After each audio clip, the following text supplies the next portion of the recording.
Assalamualaikum warahmatullahi wabarakatuh. Nama saya Kasih Melinda, saya dari kelompok 2.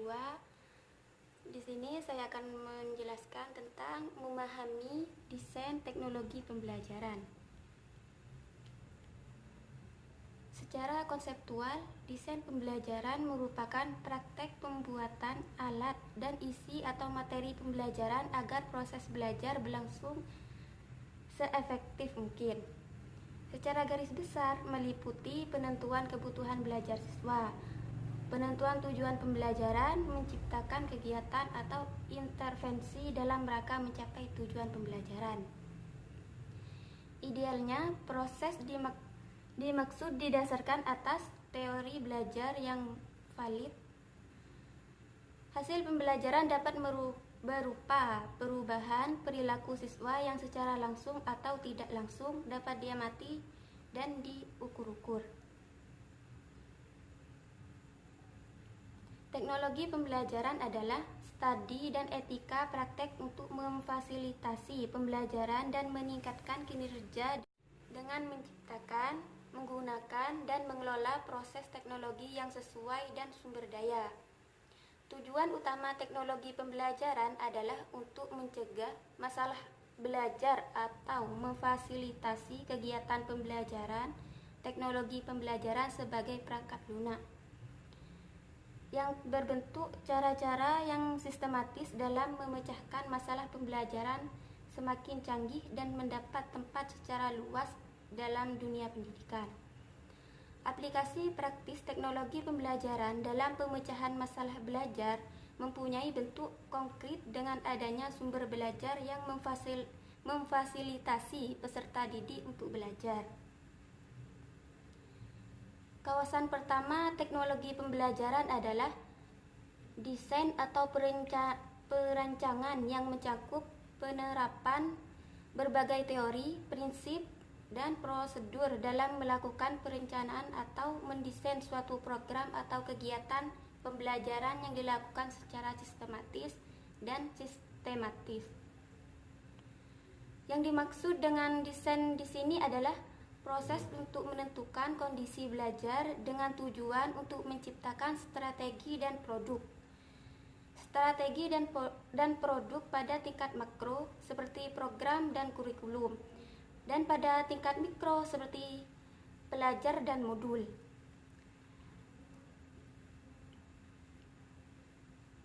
Tujuan dari desain ini adalah untuk mencapai strategi dan produk pada tingkat makro seperti program dan kurikulum yang meliputi kawasan atau ranah desain paling tidak meliputi 4 cangkup dari teori dan praktek, yaitu yang pertama desain sistem pembelajaran, yang kedua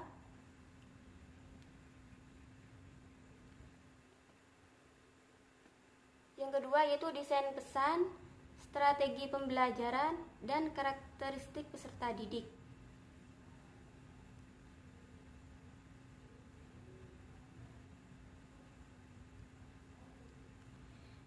Desain pembelajaran adalah prosedur yang terorganisasi dan sistematis untuk menganalisis, merancang, mengembangkan pelaksanaan, dan penilaian.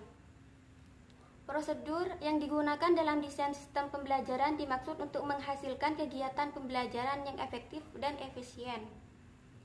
Para pakar teknologi pendidikan telah banyak mengembangkan berbagai model desain sistem pembelajaran, baik model desain makro ataupun model desain mikro. Dalam menggunakan model tersebut disesuaikan dengan kebutuhan pembelajaran yang akan diselenggarakan.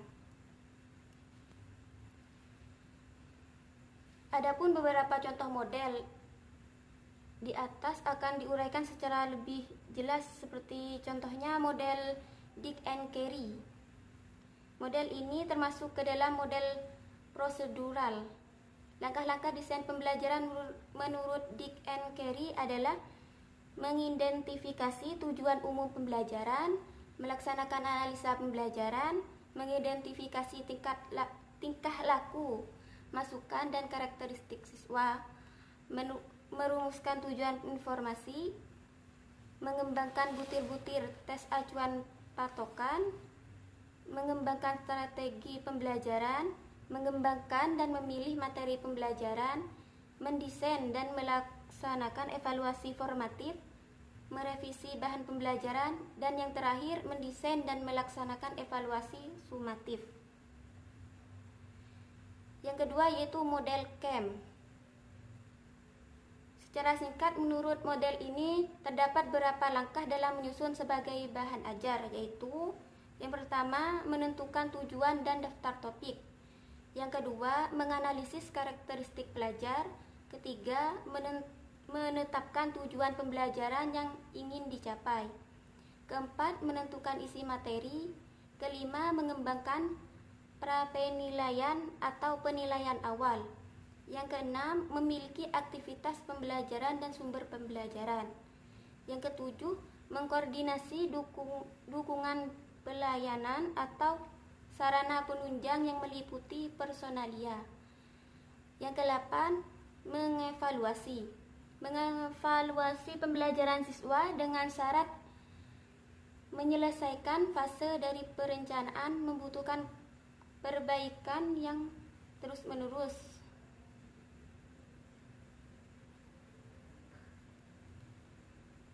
Yang ketiga yaitu model ADI.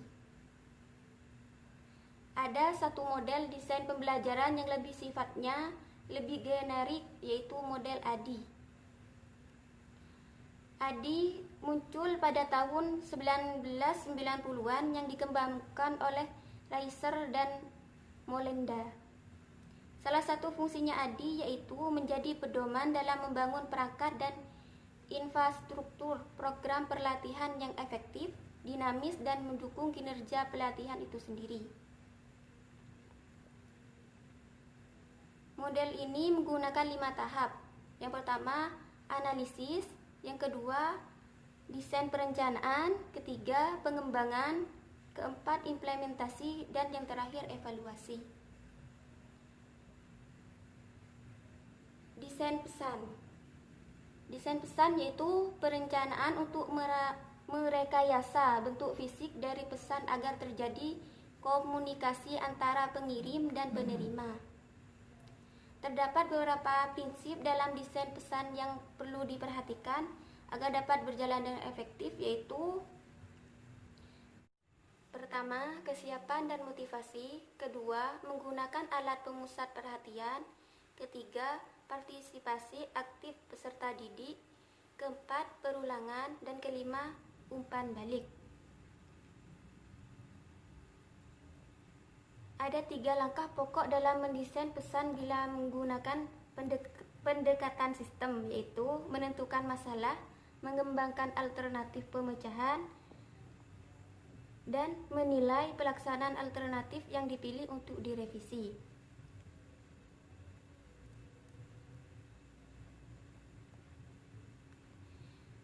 Yang ketiga yaitu strategi pembelajaran, yaitu spesifikasi untuk menyelesaikan serta mengurutkan peserta belajar atau kegiatan pembelajaran dalam suatu mata pelajaran.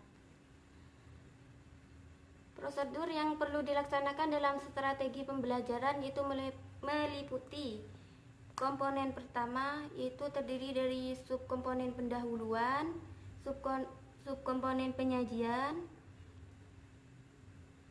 dan subkomponen penutup. Sedangkan komponen kedua yaitu metode pembelajaran. Metode pembelajaran adalah cara yang digunakan oleh pengajar dalam menyampaikan pesan pembelajaran kepada pembelajar dalam mencapai tujuan pembelajaran. Komponen ketiga yaitu media yang digunakan. Hal-hal yang harus dipertimbangkan dalam memilih media adalah ketepatan dengan tujuan pembelajaran, dukungan terhadap isi pembelajaran, kemudahan memperoleh media, keterampilan guru dalam menggunakannya, ketersediaan waktu menggunakannya, dan sesuai dengan taraf pemikiran siswa. Komponen keempat adalah waktu dan tatap muka. Komponen kelima adalah pengelolaan kelas. Yang terakhir yaitu karakteristik peserta didik. dalam memberikan tindakan kepada peserta didik menjadikan keharusan bagi pendidik untuk memahami bagaimana karakteristik peserta didik dan keterhubungannya dengan materi belajar, yang meliputi analisa kemampuan awal peserta didik, analisa tipe kecerdasan peserta didik, dan analisa karakteristik peserta didik. Dengan memahami keunikan dan masing-masing karakteristik peserta didik, diharapkan pendidik dapat memberikan tindakan belajar yang dapat dan merancang kegiatan pembelajaran yang mengkoordinir seluruh gaya belajar dari tiap individu. Hanya ini yang dapat saya sampaikan, kurang lebihnya mohon maaf. Wassalamualaikum warahmatullahi wabarakatuh.